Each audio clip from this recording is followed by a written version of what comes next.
ఈరోజు వీడియో చూసే ముందు నా ఛానల్ దయవుంచి సబ్స్క్రైబ్ చేయండి, నా వీడియోని లైక్ చేయండి. ఈరోజు మనం మాట్లాడుకునే టాపిక్ ఆంధ్రప్రదేశ్ క్యాపిటల్ అమరావతి. దాని గురించే మాట్లాడుకున్నామండి. అమరావతి ఎలా ఉంటుందో ఏమేని ఎవరికి తెలియదు. అదో క్యాపిటల్ రెడీ అయితే ఎలా ఉంటుంది? హైదరాబాద్కి మించి ఉంటుందా, లేకంటే ఇంకా ఎక్కువ ఉంటుందా? ఏమి అమరావతిని ఎలా ఉంది ఏమనేది కొన్ని విషయాలు మాట్లాడుకున్నాం. అమరావతి రాజధాని, అమరావతి పేరు ఇంత రావడానికి కారణం చంద్రబాబు నాయుడు గారు. చంద్రబాబు నాయుడు గారు 2014లో గెలిచిన తర్వాత ఫస్ట్ అంటే డివైడ్ నవేంద్ర రాజధానికి నవేంద్రప్రదేశ్కి చంద్రబాబు నాయుడు గారు సీఎం అయ్యారు. అప్పుడు మనకు ఉన్నదంగా ఉన్న పరంగా ఆంధ్రప్రదేశ్కి వెళ్ళిపోయాం. అక్కడ ఏం లేదు. అప్పుడు చంద్రబాబు నాయుడు గారు మనకు ఒక క్యాపిటల్ కావాలి, దాన్ని ఎలా డెవలప్ చేయాలి అనే దాని ఉద్దేశం ప్రకారంతో ఎక్కడ క్యాపిటల్ పెడితే బాగుంటుంది అని ఆలోచించి విజయవాడ దగ్గర ఒకప్పుడు అమరావతి పేరు ఉండేది. ఒకప్పుడు అక్కడ అమరావతి క్యాపిటల్గా ముందు కాలంలో రాజులు పరిపాలించారని చెప్తూ ఉంటారు. ఆ ప్రాంతాన్ని ఎన్నుకున్నాడు. అక్కడ భూములు ఎట్లా ఏం చేద్దాం అని వాళ్ళను వీళ్ళను ఎంక్వైరీలు వేయించారు. కేంద్ర సెంట్రల్ గవర్నమెంట్ నుంచి వేయించారు, అన్నీ చేశారు. లాస్ట్కు అమరావతి రాజధానిగా నిర్ణయించారు. అప్పుడు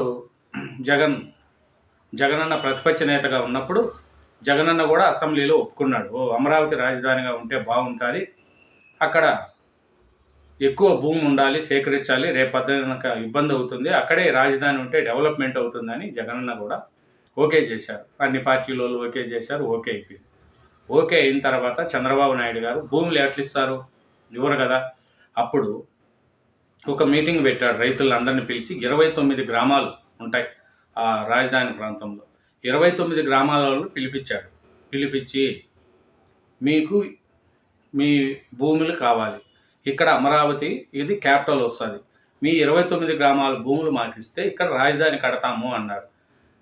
మీ భూమి ఇస్తే మాకేం లాభం అని వాళ్ళు అన్నారు. వాళ్ళు ఎకరానికి 50,000, సంవత్సరానికి 50,000, ఏది పట్టా భూమి, బంజరు భూమి అయితే 30,000 కవులు ఇస్తామని చెప్పారు.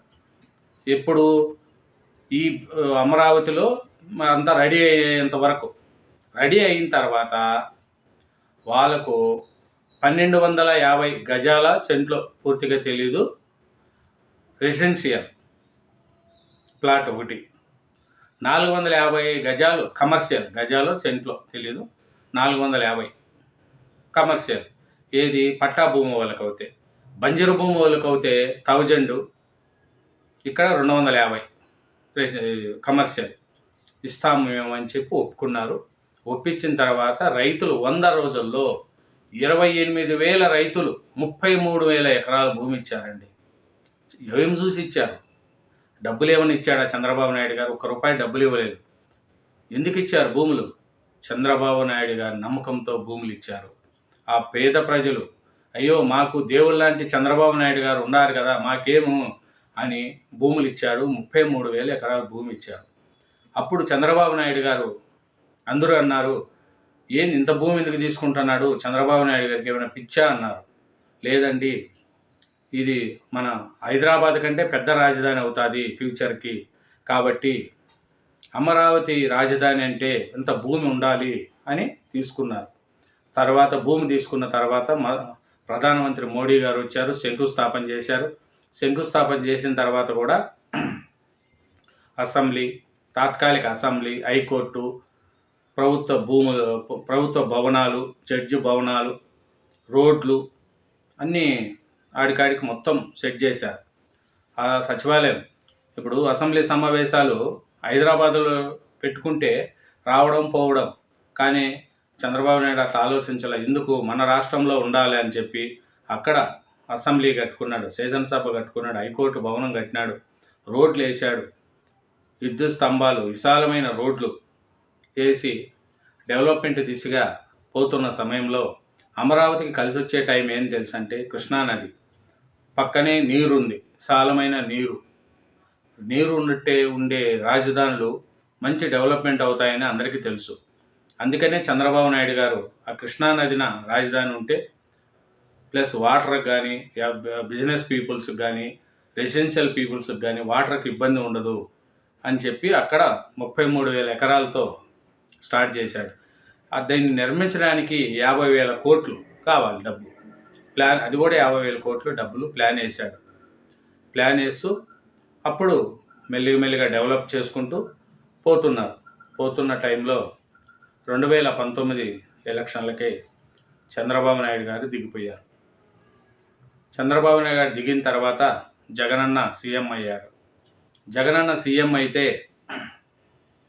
అందరూ అనుకున్నారు ఒక ఛాన్స్ ఇవ్వండి నాకు అని అన్నారు. ఒక ఛాన్స్ ఇచ్చారు జగనన్నకి. ఛాన్స్ ఇచ్చిన తర్వాత అందరూ అనుకున్నారు అమరావతిని ఇంక 5 ఏళ్ళు పరుగులు తీస్తాడు, చంద్రబాబు నాయుడు గారు చేసిన దాన్ని కంటిన్యూషన్ చేస్తాడు అని అందరూ అనుకున్నారు. కానీ జగనన్న చంద్రబాబు నాయుడు గారు వేసిన శిలా పథకాలు కానీ డెవలప్ అన్నీ అక్కడ ఆపేశాడు. సచివాలయం రావడం మానేశాడు. ఆఖరికి సచివాలయాన్ని కూడా తాకట్టు పెట్టేసుకున్నాడు. రైతులు ఇట్లా చూడంగానే ఆనందంగా ఉన్న రైతుల్లో బాధలు అనిపించినాయి. ఇన్ని వేల ఎకరాలు మేము ఇచ్చామే, మాకు ఇదేమి బాధ అని బాధలు అనిపించినాయి. అప్పుడు జగన్ గారు ఏం చేశారంటే ఒక రాంగ్ స్టెప్ వేశాడు. 3 రాజధానులు పల్లా ఎత్తుకున్నాడు. 3 రాజధానులు పల్లా ఎత్తుకొని అమరావతిని చంపేయాలని చూశాడు, పానం తీయాలని చూశాడు. అమరావతి రాష్ట్ర రాజధానినే లెక్క లేకుండా చేశాడు. ఓడిపోవడానికి ముఖ్య కారణం ఇదే అమరావతిలో చంపేశాడు. 3 రాజధానులు పల్లా ఎత్తుకుంటే అక్కడ ఉండే రైతులు పాపం ఉద్యమం చేశారు, ధర్నాలు చేశారు. ఎంత బాధపడినారు. ఆడ మగ 29 గ్రామాల ప్రజలు ఏడ్చారు. ఆ ఆడవాళ్ళను కూడా అసభ్యకరంగా తిట్టారు, అసభ్యకరంగా కొట్టారు, జైల్లో వేశారు, కేసులు పెట్టారు. అయినా 5 సంవత్సరాల వాళ్ళు వదలలేదు. మాకు రాజధాని అమరావతి కావాలి, మా ప్రాణమైనా పోగొట్టుకుంటామని చెప్పి ఆ భూములు ఇచ్చిన రైతులు ధర్నాలు చేశారు. 5 సంవత్సరాలు రోజు ధర్నాలు అమరావతి ప్రాంతంలో. అప్పుడు జగనన్న అమరావతిలో కన్స్ట్రక్షన్ నడిచే బిల్డింగులన్నీ ఆగిపోయినాయి. ఇసుక, సిమెంటు, స్టీలు మొత్తం తుప్పు పట్టిపోయినాయి. బిల్డింగులన్నీ నాశనం అయిపోయినాయి. సచివాలయం కూడా లేకుండా పోయింది. మొత్తం బూజులు పట్టిపోయినాయి. ఏం చేయాలి అంటే రైతులు చాలా బాధపడినారు, ఏడ్చుకున్నారు. మా భూములు ఇచ్చి ఇవ్వద్దు, కవులు వాళ్ళకి వచ్చే కవులు కూడా నిలిపేశాడు. అట్లా చేసి లాస్ట్కు వాళ్ళు ఏం చేయాలో అర్థం కాక ఇబ్బంది పడుతున్నారు. అప్పుడు ఈ 5 సంవత్సరాలు జగనన్న ఆ అమరావతిని ఏమీ లేకుండా చేసేశాడు. ఇడిసినంటే విశాఖపట్నం రాజధాని అంటాడు, కర్నూలులో పెడదామంటాడు, 3 రాజధానులు అంటాడు. ఏ రాజధాని కూడా ఒక ఇటుక ఇచ్చి పెట్టలేదు. కర్నూలులో ఇటుక పెట్టలేదు, విశాఖపట్నంలో రిషికొండ ఒకటి కట్టుకున్నాడు ఆయన ఉండడానికి. అట్లా చేసుకున్నాడు. ప్రజలు వ్యతిరేకత అయిపోయింది, ఇబ్బందులు పడినారు. తర్వాత సినిమాల్లో అంటారు కదా, హీరో మళ్ళీ 2024లో బాహుబలి చంద్రబాబు నాయుడు గారు అఖండ మెజార్టీతో గెలిచాడు. గెలిచిన తర్వాత రైతులు సంబరాలు జరుపుకున్నారు. మళ్ళీ మా బాహుబలి వచ్చాడు, మా హీరో వచ్చాడు, మా దేవుడు వచ్చాడు అని ఆంధ్రప్రదేశ్ ప్రజలు ఆనందపడారు. మనం ఈ సినిమాల్లోనే చూస్తాం. లాస్ట్కు హీరో కనుమరుగైన తర్వాత మళ్ళీ హీరో వస్తే ఎట్లుంటుంది? మళ్ళీ రైతులు ఆనందం అయిపోయారు. అప్పుడు చంద్రబాబు నాయుడు గారు సీఎంగా ప్రమాణ స్వీకారం చేయకముందే రాష్ట్ర రాజధాని అమరావతిలోనే రాష్ట్ర రాజధాని ఉంటుంది, మీరెవరూ భయపడకండి, రైతులకు నేను అండగా ఉంటున్నా, ఇదే మన రాష్ట్ర రాజధాని అని చెప్పంగానే రైతుల్లో ఆనంద ఉత్సవాలు నడిచినాయి. సినిమాల్లో లాస్ట్కు ఇలన్ను అందరిని ఫైటింగ్ అయిపోయిన తర్వాత హీరో గెలిస్తే ఎట్లుంటే అట్లా ఆనందం అయిపోయింది. అప్పుడు అతను ప్రమాణ స్వీకారం చేయకముందే జంగిల్స్ మొత్తం ప్రోక్లైన్లు పెట్టి, జేసీబీలు పెట్టి, ముండ్ల కంపలు అన్నీ తీపిచ్చేసినాడు, రోడ్లన్నీ తీపిచ్చేశాడు. తర్వాత రైతులు అమరావతిలోనే ప్రమాణ స్వీకారం చేశాడు. జగనన్న గెలిస్తేనే వైజాగ్లో చేయాలనుకున్నాడు. కానీ చంద్రబాబు నాయుడు గారు ప్రమాణ స్వీకారం అమరావతిలోనే చేశాడు. ఇప్పుడు చెప్తున్న చంద్రబాబు నాయుడు గారు అమరావతి మన రాజధాని, ఎవరు దీన్ని ఏం చేయలేరని, అమరావతి రాజధాని అనే చట్టం కూడా తెస్తున్నాడు. అక్కడ ఇప్పుడిప్పుడే development దూసుకుపోతుంది.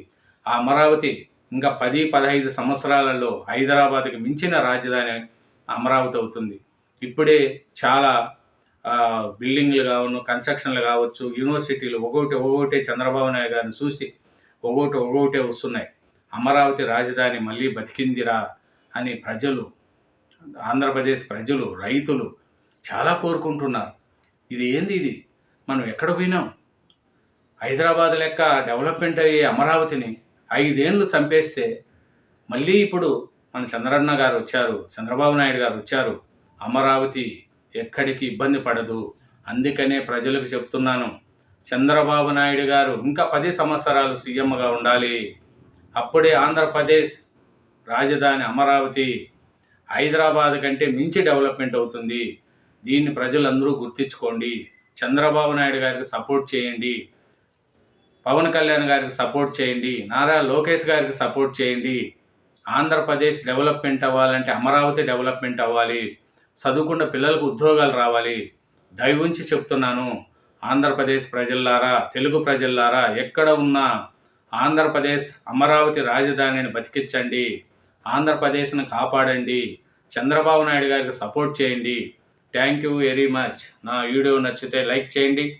Thank you very much. నా ఛానల్ సబ్స్క్రైబ్ చేయండి. Thank you very much.